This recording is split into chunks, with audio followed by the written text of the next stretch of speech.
Hello everyone. I'm sorry, I know we've just started, but I've just seen the postman coming with a letter for me, so I'm just going to go and pick it up. I'll be back in a minute.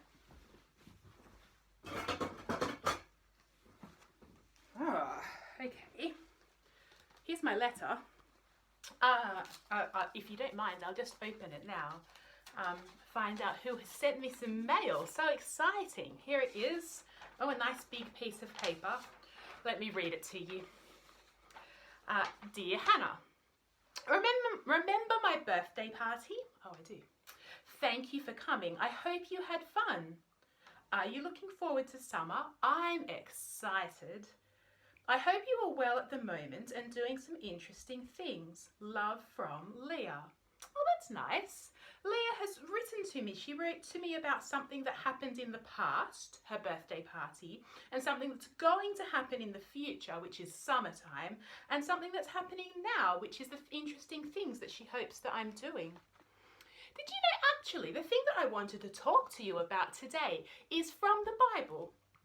From a book called 1 Corinthians. It's a letter, just like the letter that Leah wrote to me, but a letter that Paul, the man Paul, wrote to the church in Corinth. Corinth is a place, a city in Greece. And in Paul's letter, he actually wrote something about in the past and in the future and now.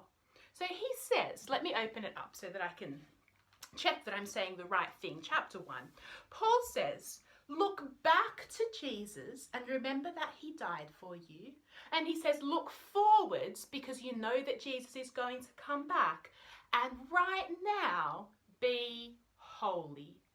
Look back to Jesus, look forward to Jesus, and be holy. But what does holy mean? I mean, sometimes you might eat cheese that is holy, mightn't you? Sometimes you might have holes in your socks and your socks get holy.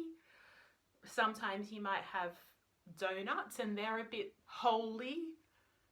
Oh, he's not talking about any of those things. Holy means used for one thing and kept away from everything else. It's actually not so much like cheese or socks or donuts. It's actually a bit more like my toothbrush. Here it is. My toothbrush is just mine. You can't use it to brush your teeth. And I don't use my toothbrush to paint pictures or to clean my shoes. It's just for brushing my teeth. It's holy. It's only used for one thing. And I keep it away from my paintbrushes and my paints, and I keep it away from my shoe cleaners. Well, Paul reminded God's people in Corinth that they were holy to God. And they were to be used just for one thing, to serve him. That was the only thing, serving God. And they were to keep away from everything else, everything that was evil. And if the Corinthians were good at something, if God had made them good at something, then they should use it to serve God and not just use it for themselves. Well, do you know, we are God's people too, just like the Corinthians. So we are holy too. And we are to serve only God and to keep ourselves away from evil. And that means that if we are good at something, if we are good at sport or reading or music or cooking or games, we should think about how we can use that to serve other people, using it for God and not just for ourselves.